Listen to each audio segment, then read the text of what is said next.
नारद जी प्रश्न करते हैं कि जो भगवान के अवतार है, मतलब स्वयं भागवत है, उनको भागवत लिखने की क्या आवश्यकता पड़ी, जरा बताने की कृपा करें। और यही से सूत जी बताते हैं, देखो भागवत जी की कथा 3 दिन आपको बहुत समझनी पड़ेगी, क्योंकि पल पल में प्रश्न है और पल पल में उत्तर है। कहीं सुखदेव परीक्षित प्रश्न कर रहे हैं, कहीं सौनक प्रश्न कर रहे हैं, कहीं विदुर जी प्रश्न कर रहे हैं, अभी आगे आप सुनेंगे। तो बताते हैं कि वेदव्यास जी महाराज पाराशर जी के यहाँ पुत्र के रूप में वेदव्यास जी आते हैं। जन्म हुआ, ये भी अपने पुत्र सुखदेव की तरह ही वन की ओर चले। और तब इनकी माँ ने कहा, जब एक माँ किसी पुत्र को जन्म देती है तो उसकी बड़ी आशाएं लग जाती हैं, और तुम ऐसे जा रहे हो, मुझे तुम्हारी आवश्यकता पड़ेगी तो मैं तुमको कहाँ खोजूंगी। तो व्यास जी ने कहा, माँ मैं अभी जा रहा हूँ, जिस पल तुम मुझे याद करोगी मैं तुम्हारे समक्ष प्रकट हो जाऊंगा। व्यास जी गए और बद्रीनाथ धाम में सम्याप्रास नाम का अपना एक आश्रम बनाते हैं। वहां जाकर के एक दिन ध्यान में बैठे। आगे जो कली आ रहा है, इसकी स्थितियों को देख करके श्री वेदव्यास जी महाराज ने जो एक वेद था उसको 4 भागों में विभाजित कर दिया। ऋग्वेद, सामवेद, अथर्ववेद और, थोड़ा जोर से बोलिए हमें याद नहीं है, यजुर्वेद, 4 भागों में विभाजित कर दिया। 17 पुराणों की रचना कर दी और महाभारत की रचना कर दी। लेकिन इतना कुछ कर लेने के बाद भी वेदव्यास जी के हृदय में कहीं कोई शांति नहीं हुई। वेदव्यास जी को लगा कि कहीं ये सब करने में मुझसे कोई भूल तो नहीं हो गई, मुझसे कोई गलती तो नहीं हो गई। अब व्यास जी को अपनी कोई भूल स्मृति में याद नहीं आ रही है, कोई भान नहीं हो रहा है। अब व्यास जी अपने आश्रम में बैठे हैं और कहते हैं, परमात्मा कुछ ऐसी कृपा करो कि कोई आए और मुझे मेरी भूल का भान करा दे। कभी कभी ऐसा होता है कि हम अपने जीवन में करते तो बहुत कुछ है और बहुत अच्छा सोच करके करते हैं, लेकिन उस अच्छाई में जो कुछ बुराई छिपी हुई है वो हमें पता नहीं चलती है। और उस बुराई को बताने के लिए कोई एक सद्गुरु होना अत्यंत आवश्यक है। और उसी समय वेदव्यास जी के यहाँ श्री नारद का आगमन होता है। नारद आए और जब वेदव्यास जी को दुखी देखे तो पूछने लगे। अब वेदव्यास जी ने अपने मन की पूरी खिन्नता बता दी और कहा, हे नारद आप आए हैं, शायद परमात्मा ने ही आपको भेजा है, तो जरा कृपा करके यदि मुझसे कोई भूल हुई हो, कहीं कोई चूक हुई हो तो बताएं ना, मैं उसको सुधारने का प्रयास करूंगा। अब नारद जी ने कहा, व्यास जी आप तो 24 अवतारों में से स्वयं एक हैं, मैं आपको क्या बताऊं, परंतु तो भी यदि आप पूछते हैं तो सुनो। यथा धर्मादयश्चार्था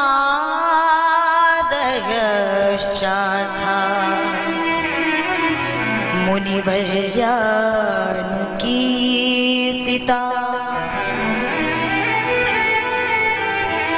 ना तथा वासुदेवस्य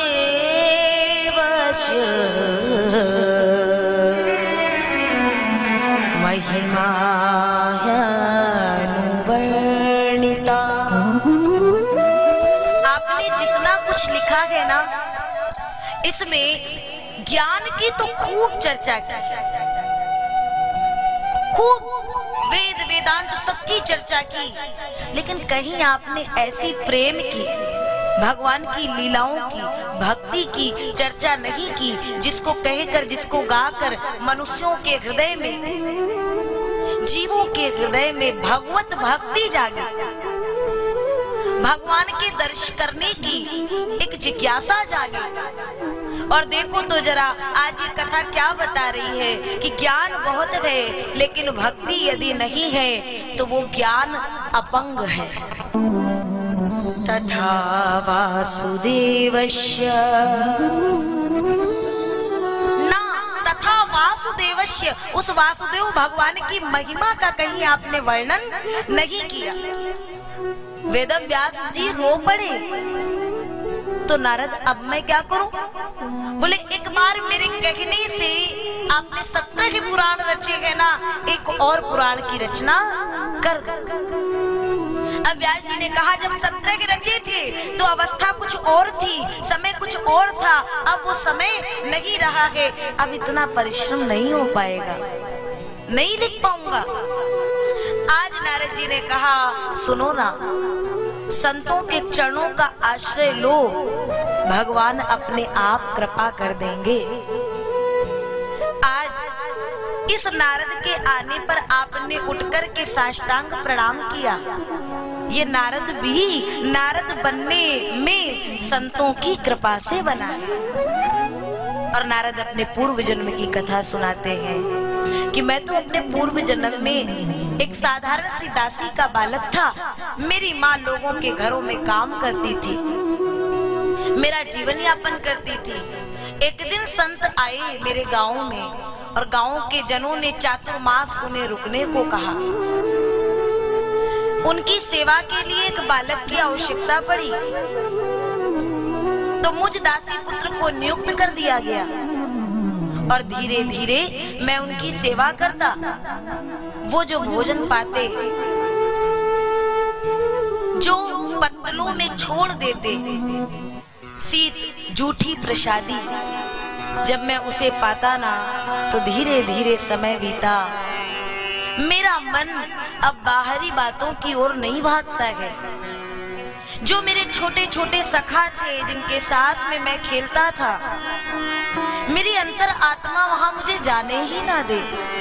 और जब वो संत भजन करें तो मैं भी भजन करूं, वो भाव में डूब के नृत्य करें तो मैं भी नृत्य करूं।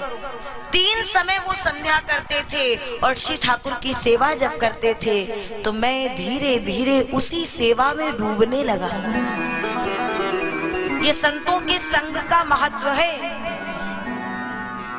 जैसी संगत हम करेंगे वैसा ही रंग कहीं ना कहीं आएगा। जिस समय कबीरदास जी एक बाजार में पहुंचे, वृद्धावस्था ने घेरा है।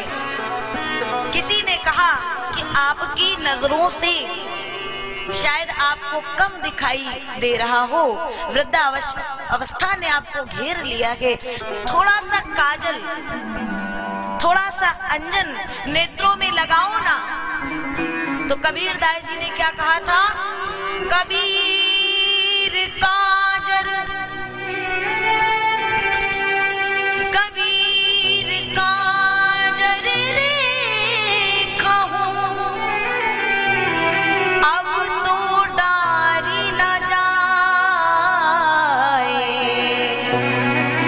ए नैनन में वो प्रीतम रम रहा,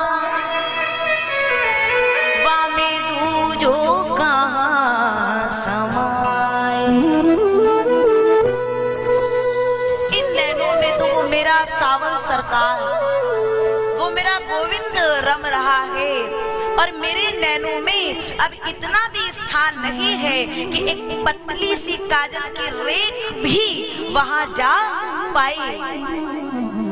ये नैनन में प्रीतम रम रहा, वामे दूजो कहाँ समा। क्या हमारे नेत्रों में, क्या भगवान वो कबीरदास जी की तरह क्या हमने अपने नेत्रों में ऐसा स्थान बनाया है कि उसमें भगवान के अलावा कोई ना आए? बस हमारे नेत्रों और उनके नेत्रों में फर्क इतना है कि उनके नेत्रों में प्रभु के सिवा कोई आता नहीं है और हमारे नेत्रों में सब है, बस भगवान नहीं आ पाते क्योंकि इतने प्रपंच हमने भर रखे। नारद बताते हैं कि एक दिन 4 महीने बीत गए, मुझे पता नहीं चला। वो संतों के जाने का समय आया और जब वो संत जाने लगे तो मैं छोटा सा बालक उन संतों के पीछे पीछे दौड़ पड़ा कि हृदय में ऐसा भक्ति का या प्रादुर्भाव करके, और अब मुझे इस बीच अंधकार में, बीच कुएं में छोड़ करके जा रहे हो, मुझे अपने साथ ले चलो। तो उन संतों ने कहा कि तेरी माँ है जिसका तेरे सिवा जीवन में कोई भी नहीं है। वो लोगों के घरों में काम करती है केवल और केवल तेरे लिए। वहां जो संतों ने माँ का वर्णन किया बड़ा सुंदर है। और वो माँ के लिए किसी संत, एक सूफी संत ने पंक्तियां गाई हैं कि धरती की ये गहराई, सुनिएगा यहाँ जितने भक्त बैठे हैं, उस माँ के लिए। माँ कैसी है? हे अंबर की ये ऊंचाई और धरती की ये गहराई, तेरे मन में है समाई।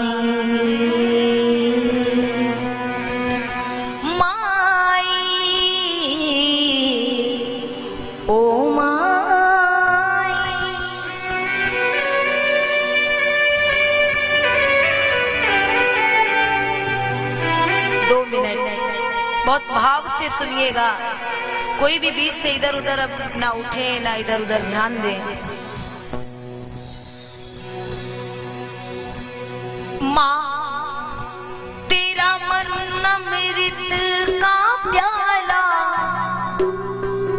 यही काबा यही शिवाला, तेरी ममता जीवन दाई।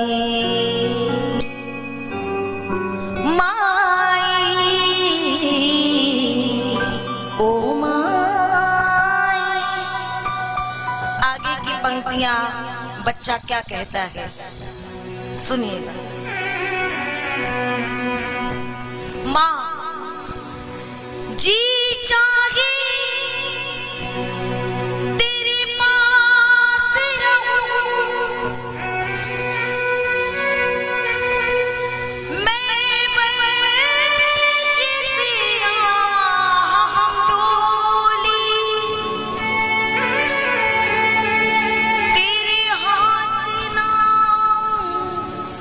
छिप जाऊं मैं यूं खेलूं आँख मिचोली।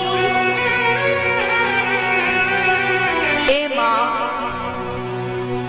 जब मैं बड़ा हो गया तो अब वो बचपन की वो कहानियां अब सुनने को नहीं मिलती हैं। तो एक बार माँ मेरे बचपन की पुनः याद दिला और सुना दे। परियों की कहानी सुना दे, फिर कोई मीठी सी लोरी गा दे, कर दे सपने सुखदाई।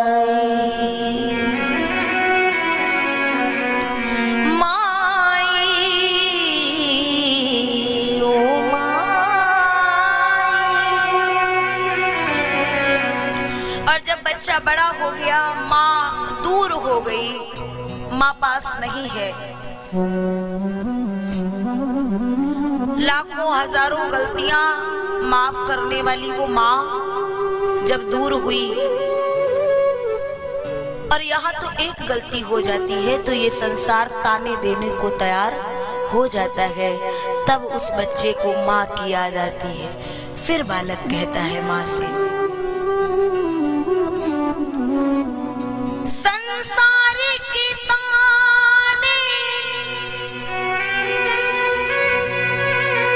बाने से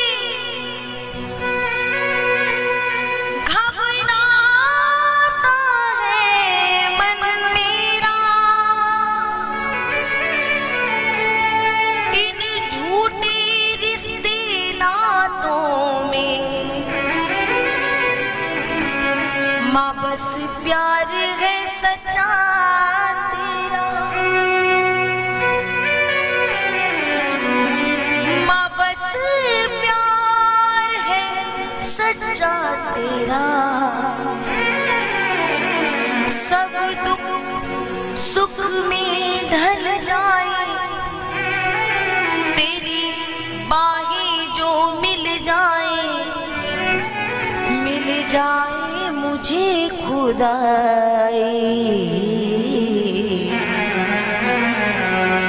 माई।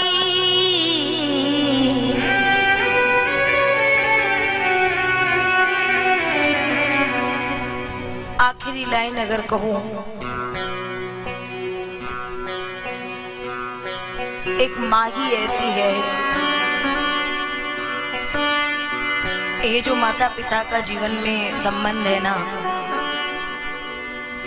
हमें उस वास्तविक प्रेम की अनुभूति तब होती है जब वो प्रेम हमारे पास होता नहीं है। जब एक बच्चा बड़ा हो गया, माता पिता कोई नहीं है, तब उस बच्चे को याद आई और अंतिम पंक्तियों ने उसने अपने भाव को उड़ेलते हुए लिखा कि माँ,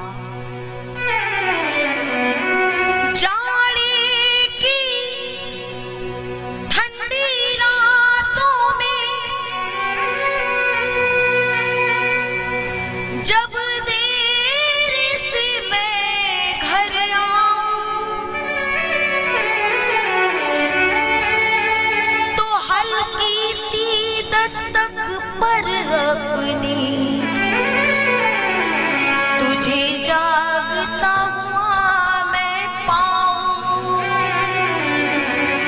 बच्चे की आने की एक आहट होती है, माँ उठ कर के बैठ जाती है। तुझे जागता हुआ मैं पाऊं माँ। तू उस समय सर्दी से ठिठुरती जाए और ठंडा बिस्तर अपनाए, सर्दी से ठिठुरती जाए, ठंडा बिस्तर अपनाए और मुझे दे दे गरम रजाई। माए ओ माए।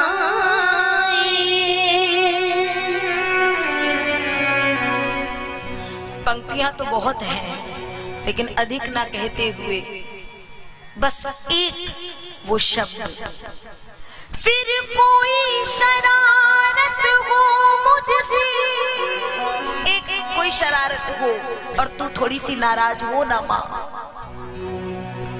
फिर कोई शरारत हो मुझसे, नाराज करो फिर तुझको, फिर गाली पे थप्पी मार के तू और सीने से लगा ले मुझको, सीने से लगा ले मुझको। माँ बचपन की प्यास बुझा दे, और आज एक बार फिर से माँ अपने हाथों से खिला दे वो पल्लू में बंधी मिठाई। माई ओ माई।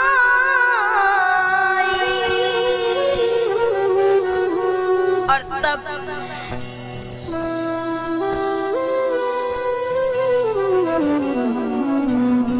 यूं ही कोई किसी पर सैदा नहीं होता, लहू का रंग एक है अलहदा नहीं होता, गर जन्म देने से डर जाती हम सबकी माँ, तो दुनिया में बेधड़क फिर कोई बच्चा पैदा नहीं होता। इसलिए संतों ने आज नारद को कहा, पुत्र अभी तेरी माँ है ना, इसकी सेवा कर। आज नारद चिक्कार मार के, वो दासी पुत्र, वो बालक रो पड़ा कि एक तरफ परमात्मा है और एक तरफ माँ है, मैं किसकी ओर जाऊं? हे गोविंद, मैं तुम तक आना चाहता हूं, मेरे मार्ग में कोई व्यवधान आए तो उसे तुम देखो। और क्या हुआ? संत गए, और एक दिन माँ गई है गौ दूहने के लिए, सर्प के काटने से मृत्यु हो गई। अब वो दासी पुत्र बालक ओम नमो भगवते वासुदेवाय जो संतों ने मंत्र दिया है, उसी को जपता जपता घर से निकला और कहीं मार्ग में गया और एक वृक्ष की छाया में बैठा और भजन करने लगा। उस छोटे से बालक का ध्यान लग गया और ध्यान में एक दिव्य ज्योत, दिव्य तेज प्रकाश आया तो वो बालक छटपटा करके नेत्र खोल दिया और ज्यों ही नेत्र खोले सामने अंधकार और तब होश आया कि मेरे परमात्मा ध्यान में मुझे दर्शन देने आ रहे थे और मैंने तुरंत 2 पल में छटपटा के नेत्र खोल दिए। और यहीं से समझिए कि संसार में लोग कहते ना भगवान नहीं दिखता,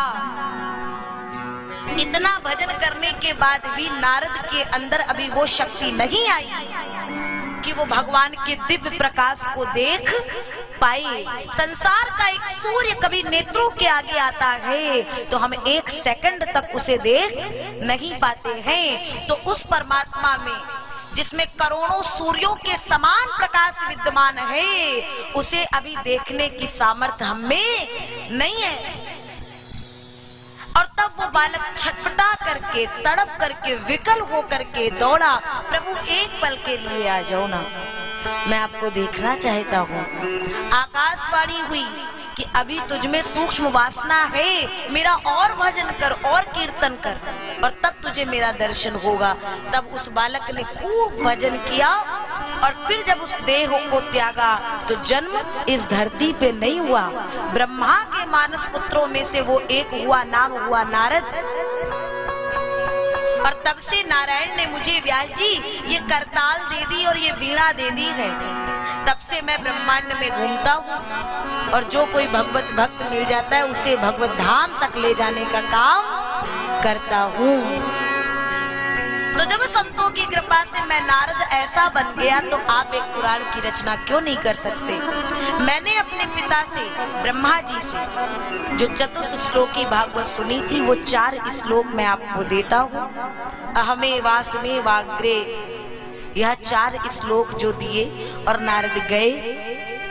वेद व्यास ने अपने आश्रम में मन को अंतर्मुख किया और उस अंतर मन में लड्डू गोपाल का वह स्वरूप देखा और स्वरूप का दर्शन करके 4 श्लोकों के आधार पर ये जो भागवत आप सुन रहे हैं, कितने श्लोक हैं इसमें? 18,000 श्लोकों से परिपूर्ण श्रीमद् भागवत पुराण हमारे सामने ला दी।